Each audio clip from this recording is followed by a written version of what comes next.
क्या आप जानते हैं भारत के 90% करोड़पति महज 4 ऊंची जातियों से आते हैं। हैरान मत होइए, डेटा यही सच दिखाता है।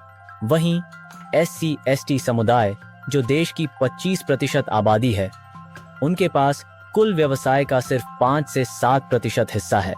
ये आंकड़े बताते हैं कि कैसे जन्म से हमारी किस्मत तय हो रही है। वर्ल्ड इनइक्वालिटी लैब की 2025 की रिपोर्ट ने तो और चौंकाने वाला खुलासा किया है। भारत के टॉप 10% अमीरों में 87% उच्च जातियों के लोग हैं। वहीं एससी एसटी समुदाय के सिर्फ 12% लोग ही ऊपरी संपत्ति वर्ग में शामिल हैं। ये आंकड़े कोई इत्तेफाक नहीं, बल्कि सदियों के भेदभाव का नतीजा है। महाराष्ट्र के एक दलित उद्यमी संतोष कुमार को 3 साल की कड़ी मेहनत के बाद भी बैंक ने लोन देने से मना कर दिया, क्योंकि दलित होने के कारण उनका बैकग्राउंड रिस्की था। यही नहीं, नेशनल फैमिली हेल्थ सर्वे 5 के डेटा के मुताबिक एससी एसटी समुदाय के 25% से ज्यादा लोग आज भी सबसे निचले आय वर्ग में फंसे हैं।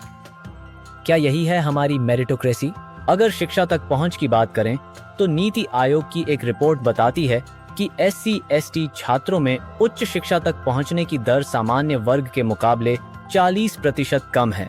यह असमानता सिर्फ आर्थिक नहीं, बल्कि हमारी सामाजिक सांस्कृतिक व्यवस्था की देन है।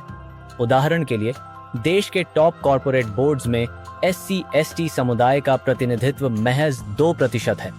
क्या यह विकसित भारत और इंडिया शाइनिंग का सच है? लेकिन उम्मीद की किरण भी है। केरल सरकार के दलित एंटरप्रेन्योर स्कीम ने 2024 में 1200 युवाओं को स्टार्टअप फंड दिया। नीति आयोग ने भी सुझाव दिया है कि जाति आधारित आर्थिक डेटा को राष्ट्रीय सर्वे में शामिल किया जाए। हमें क्या चाहिए? शिक्षा में समानता। नई शिक्षा नीति के तहत एससी एसटी छात्रों के लिए स्किल डेवलपमेंट प्रोग्राम्स को प्राथमिकता मिले। बैंकिंग सुधार।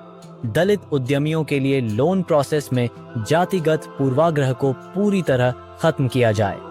जमीन का अधिकार। भूमि सुधार के जरिए एससी एसटी समुदाय को कृषि और उद्योग के लिए जमीन का मालिकाना हक दिया जाए। जैसे कुछ राज्यों में शिक्षकों के सही प्लेसमेंट से शिक्षा की गुणवत्ता बढ़ी है, वैसे ही आर्थिक संसाधनों का न्यायपूर्ण बंटवारा ही इस विषमता को तोड़ सकता है। आप क्या कर सकते हैं?